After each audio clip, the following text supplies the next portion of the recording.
पाठ 8। बहादुर मित्तल। मित्तल और उसके पिताजी माँ लक्ष्मी के मंदिर में पूजा करने आए थे। पूजा समाप्त होते ही मित्तल जब अपने पापा के साथ बाहर आई, तभी एक ऑटो रिक्शा चालक वहां आया और नोटों की गड्डी से भरा पर्स लौटाते हुए बोला, आप यह पर्स ऑटो में ही भूल गए थे। मित्तल के पापा बोले, तुम्हारा बहुत बहुत धन्यवाद। विश्वास नहीं होता कि इस दुनिया में ईमानदारी अभी जीवित है। मेरी बेटी की शादी है, इसलिए मुझे रुपए लेकर बाजार जाना था। शिक्षण संकेत। इस कहानी के माध्यम से विद्यार्थियों में साहस की भावना का संचार करें। उन्हें बताएं कि कितनी भी कठिन परिस्थिति आ जाए, हमें घबराना नहीं चाहिए, बल्कि उसका डट कर सामना करना चाहिए। बीच में ही मंदिर आया तो सोचा कि दर्शन करता चलूं। ऑटो वाले ने मित्तल के पापा की तरफ मुस्कुराकर देखा और चला गया। उत्तर प्रदेश के झांसी में रहने वाली मित्तल प्रताड़िया 12 साल की है। वह अपने माता पिता और बड़ी बहन के साथ रहती है।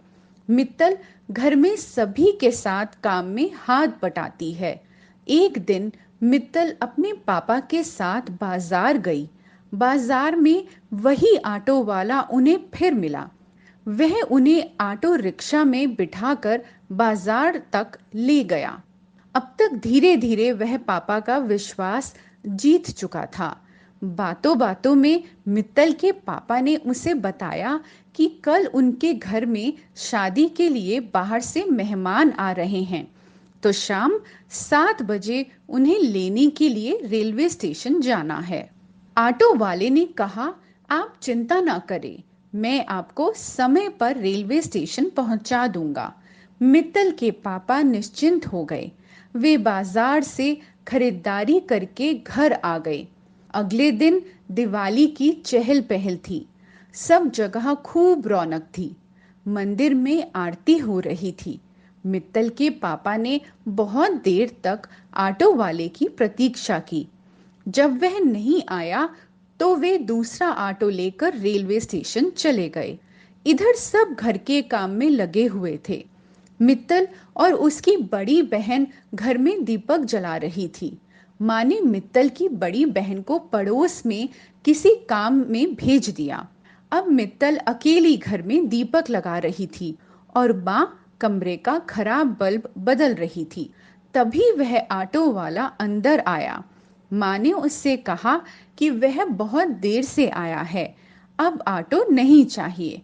ऑटो वाला फिर भी कुछ देर तक वहीं खड़ा रहा।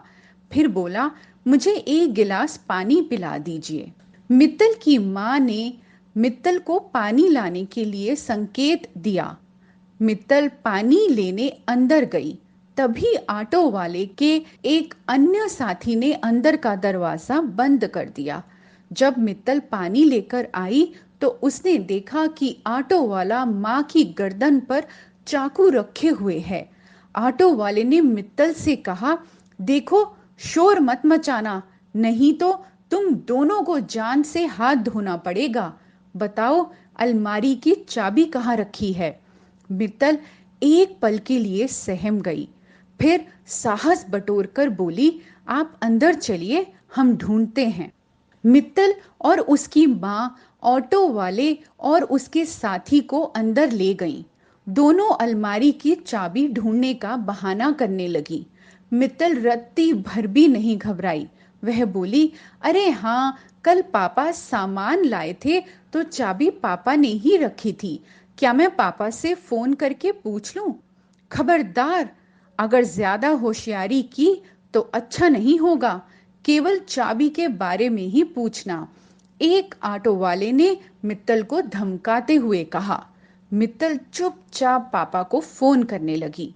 पहले तो मित्तल चाबी पूछने का बहाना करती रही, फिर अचानक जोर जोर से बोलने लगी, पापा आप जल्दी से घर आ जाइए। मित्तल की इस हरकत से दोनों ऑटो वाले घबरा गए और आपस में लड़ने लगे। उधर मित्तल ने भागकर अपनी माँ और स्वयं को रसोई घर में बंद कर लिया। सबसे पहले मित्तल ने अलमारी की चाबी छुपा दी। तब तक मंदिर की आरती भी पूरी हो चुकी थी। अब मित्तल रसोई घर की खिड़की से जोर जोर से चिल्लाने लगी, बचाओ बचाओ। शोर सुनकर लोग इकट्ठे हो गए। अब ऑटो वाले बुरी तरह घबरा गए। वे रसोई घर का दरवाजा तोड़ने लगे। कुछ देर में दरवाजा टूट गया। ऑटो वालों ने मित्तल की मां को बुरी तरह घायल कर दिया। इतने में बाहर से दरवाजा खटखटाने की आवाजें आने लगी। मित्तल दरवाजा खोलने के लिए बेचैन थी। ऑटो वालों ने उसकी गर्दन पर चाकू से कई वार किए, परंतु मित्तल निडर होकर उनसे लड़ती रही और अंत में उसने दरवाजा खोल दिया। तब तक मित्तल के पापा पुलिस को लेकर आ गए थे। दोनों ऑटो वाले पकड़े गए। सब मित्तल को तुरंत अस्पताल ले गए। उसकी गर्दन पर 351 टांके आए। सबने मित्तल के साहस और सूझबूझ की प्रशंसा की। उसकी बहादुरी के लिए उसे गणतंत्र दिवस पर गीता चोपड़ा पुरस्कार से सम्मानित किया गया। शब्दार्थ: निश्चिंत, बेफिक्र, बेचैन, परेशान, प्रतीक्षा, इंतजार, निडर, जिसे डर ना हो, संकेत, इशारा, प्रशंसा, तारीफ, रत्ती भर, जरा